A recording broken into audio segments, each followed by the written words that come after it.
Mga dapat natin abangan mga kapuso sa abot kamay na pangarap na wag natin papalampasin ang bawat episode ng telesiring ito.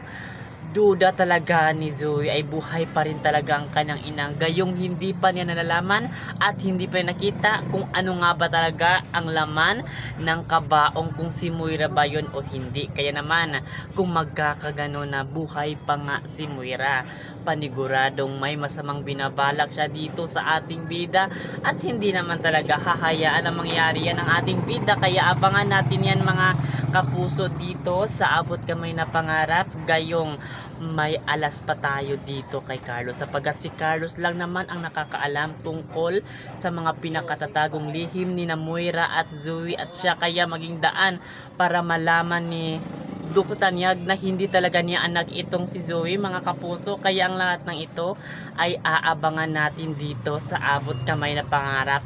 Itong si Justin talaga ay kinakalaban na talaga niya ang kanyang ina na si Giselle, kaya at hindi papayag dito si Giselle na talagang ganunin lang talaga siya ni Justin, na parang walang utang na loob at walang delikadisa. Kaya abangan natin ang tagpong ito, paniguradong ikakagulat niyo ang mangyayari sa teleseryeng ito. Kaya ano pa ginagawa niyo?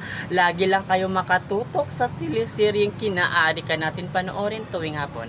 At yun lang, maraming salamat mga kapuso.